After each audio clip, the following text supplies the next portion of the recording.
Welcome back to the Den of Nerds. I am Josh, and we need to talk about the Thunderbolts movie. I believe this movie will be the best film that Marvel has made in years. Yes! Yes! Yes! And yet, I think this movie still might bomb in the box office. No! No! No! And in this video, I'll take you through it all. I'll explain why I believe the movie's gonna be so good. I'll talk about why I think it might underperform and possibly even fucking bomb, man. And that'll take us into a discussion about Marvel Studios, the state of the industry, the state of the audience, the state of the comic book movie genre. Ultimately, this is a massive test for the Marvel brand, and if it goes the way I think it's gonna go, it's gonna mean massive changes to how Marvel makes their movies. Let me explain. So first off, Thunderbolts, man. This movie looks great! In a sea of promotion for different Marvel things over the past couple of years, the trailer that was released late last year for the Thunderbolts was one of my favorite pieces. This thing was oozing with style, and somehow a film with all of these characters that are all being sea level seemed to have vibes, aura,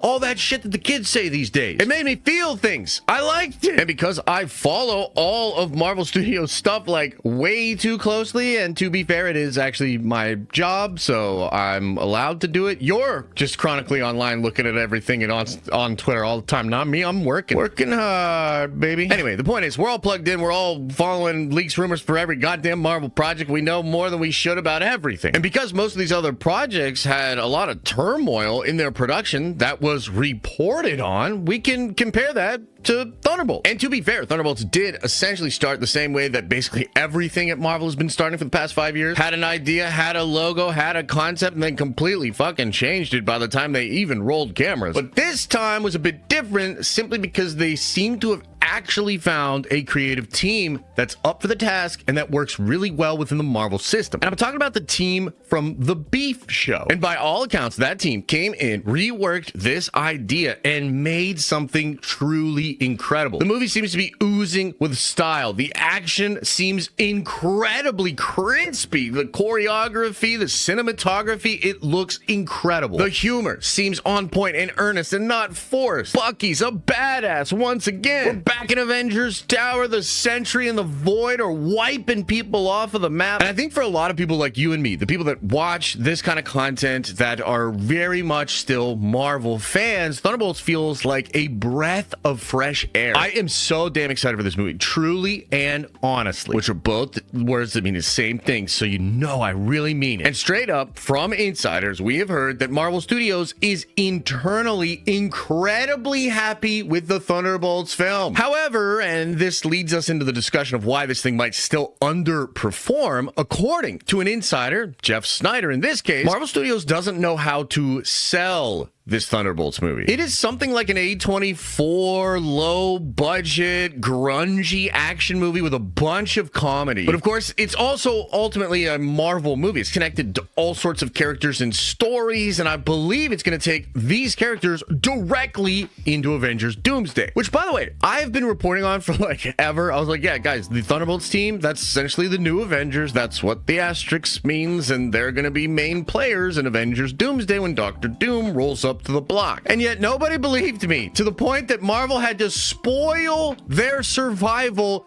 in a casting announcement for Avengers Doomsday. And that sort of speaks to the problem. The problem is the audience just couldn't fucking conceive of that. This doesn't look anything like it will lead into Doomsday. This doesn't look anything like a Russo brothers film. And yet it looks awesome. It looks fun. And for hardcores, it looks like a breath of fresh air. And ticket sales just happened. They just open them up. So people are buying tickets right now. We're going to know very quickly what the actual numbers are, how this thing is tracking. But the long range box office projections were relatively low for this film. And it's hard to know whether the enthusiasm that we see within the hardcore Marvel fandom is shared by the normies, by your average movie-going audience member. And I would kind of argue that it probably is not, because ironically, even though Thunderbolts is this really well put together thing, and they seem to have actually nailed it, it is ultimately still one of the 9 Marvel projects that's coming out this year, one of the 32 new Marvel projects that have come out in the last couple of years, it is filled with C and B level characters. It does not feel like it's connected to any other part of the story, even though we know those characters are going to be in Doomsday. And it doesn't seem like it has any shocking surprises, cameos, or any crazy fun stuff that gets people excited. And you might be like, oh, I don't like all of that stuff. Well, guys, I just watched the fucking Minecraft movie make $300 million on an opening weekend, and it's total slop. So at some point, we need to get off our high horse here and understand that fans just like cool fan shit. Cameos, post-credits scenes, big surprises, going for the fences, man. That's what it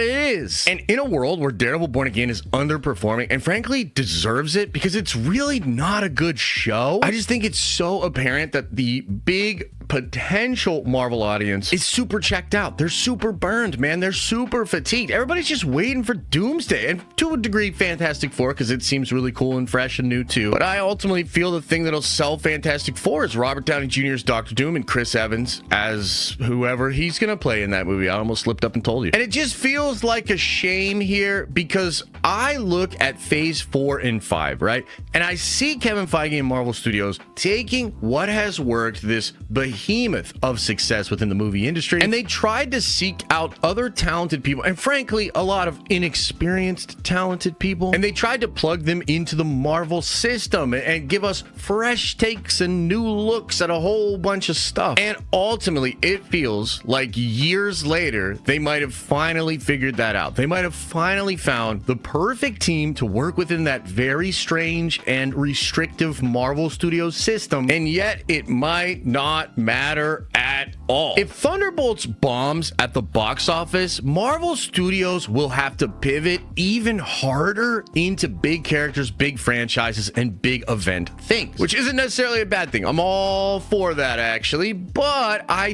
do think I'll enjoy the shit out of Thunderbolts. So it's like one of those weird things. Now, I do want to say, if the movie does perform really well and it gets up to like $600, $700, $800, $900 million, I believe that would have to come off of the back of really good word of mouth. And I'll bring up the example of Guardians of the Galaxy 3 here, because Guardians of the Galaxy 3 came out and actually underperformed its opening weekend expectation. And that was probably just due to like Marvel fatigue and a lot of the other stuff we already talked about in this video. However, Guardians of the Galaxy 3 had incredible word of mouth, and it deserved it. It's an incredible movie. Very, very good. And what that translated to is a very small drop off from the box office in weekend 1 to weekend 2. And that trend persisted for weeks, getting it to kind of climb back up and then make almost $900 million.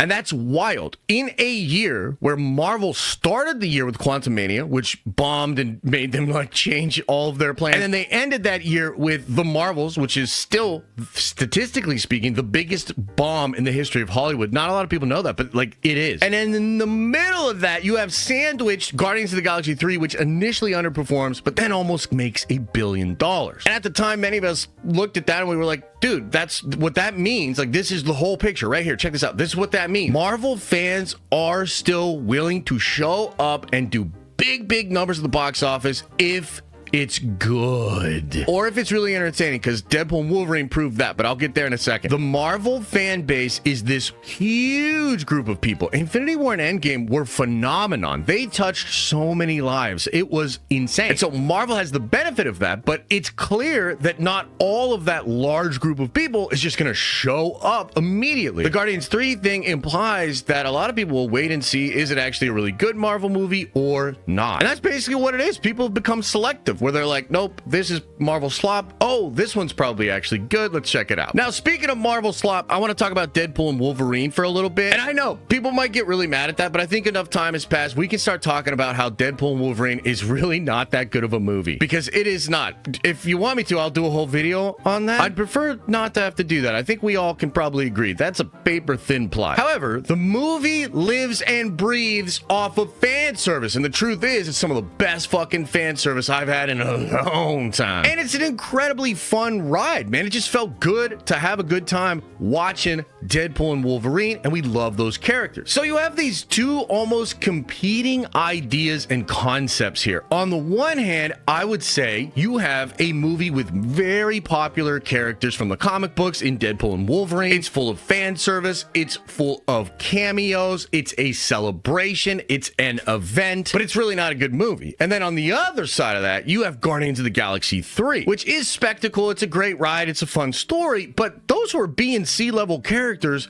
that James Gunn and Marvel Studios turned into A-listers. And we know that that movie underperformed initially and then had great word of mouth, and then everybody went to see it, right? So it's almost like these two competing animals within the Marvel system, and Deadpool and Wolverine performed way better than Guardians 3. And my fear is that Thunderbolts is a little bit like Guardians 3, except it doesn't actually have any A-listers, except maybe Bucky. And so if the Thunderbolts movie is really good, like I think it's going to be, like people have reported it to be, and what Marvel believes it is, and it still underperforms, that would suggest to me that the audience just wants the event. It just wants the cameos. It just wants the fan service. And so you all might feel different about that, right? But I just wanted to make this video to explain where I am at, because I'm thinking Thunderbolts is going to be incredible, but I'm also kind of thinking that the future of Marvel in some ways is at stake. It's up for grabs with this film. And frankly, with the X-Men coming, I mean, I think Marvel's going to pivot into really big characters and franchises